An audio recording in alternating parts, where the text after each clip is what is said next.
This is Mark Onukovich, and you're watching Concept of Photo, an urban dry tooling tutorial from an American peyote scribble. We're going to talk about the concept, the production, processing, and deliverables of your photo, and how to do that. First, the concept. What's the idea? What's in your head? And what's your inspiration? Once you have that, how do you produce it? The equipment, the lighting, the location.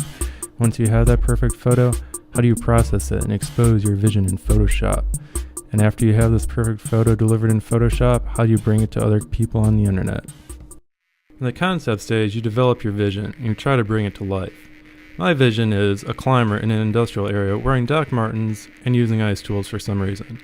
The location is going to be a cool industrial area in Winterthur, Switzerland, which is just outside of Zurich. And we start with a cool urban location, but we want to add some element to it, the climbing element.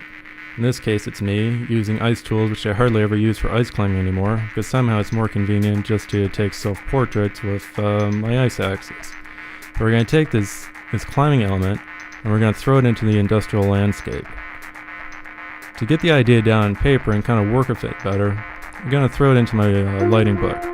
In this case, it's just an easy way to sketch out an idea. So I start with the environment, urban industrial, let's add a climber. Definition isn't important right now. We just want to see how everything is going to look with the lighting, and boom, there it is. That's the image. That's what I want to produce.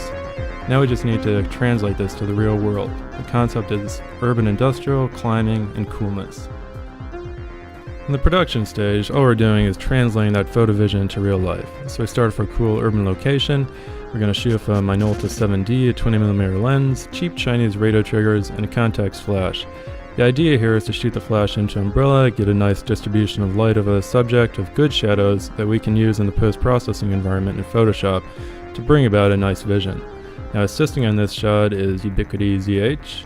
Name is Eke. He's a very good photographer. You can find him on Flickr. He's also a pretty kick-ass DJ, which you can hear in Zurich. We do a few test shots just to get the lighting right, make sure it looks cool. Then we start doing some actual shooting, and we have a few misfires because the triggers are pretty cheap, but eventually, boom, you get the shot that I want. Now we move on to processing. We're going to start with editing in Adobe Lightroom. We're going to import all the images into Lightroom, and now we can edit down, get rid of the images that suck, are completely, totally wrong. The images that are completely too dark, the images that we can't work with, and then we're going to take the images that we really like. In this case, I'll look at 4 of these for you. These images have the look, the feel, and sort of the form and movement that I was looking for. They kind of correlate with what I originally sketched out. And I'm just going to talk a little bit now about the imaging concept. It's just lighting and shadows. It's the digital canvas. What I'm going to try and do on these images, and what I'll show you later in Photoshop, is to bring out the shadows and the highlights to create more of a hyper definition look to it, and then add some texture and some green coloring because I liked green for some reason that day. I don't really know why, but the point here is that you're just separating the subject from the background to a certain extent using the lighting techniques. And I'm going to do my Photoshop explanation for the last image here, which is my favorite image from the whole shoot. So it's going to basically just be shadow and lighting adjustments, texture, and then that'll be it. So then on the ultimate digital canvas, Adobe Photoshop, we start with the initial image. We're going to do a layer copy. So we copy that to a new layer. And on that copy layer, we're just going to do some dodging and burning, which is going to be bringing out the highlights on the jeans, on the thigh, on the shoes. We're going to be adding some darkened shadows to the arm because the right leg and the arm are kind of like the main action elements of this photo. And I'm also going to do some work on the face just to give it a little bit more of a hyper-realistic look. And it's just going to be painting over these parts of the images using dodging and burning tools. And then everything else will just be some basic layers adjustments.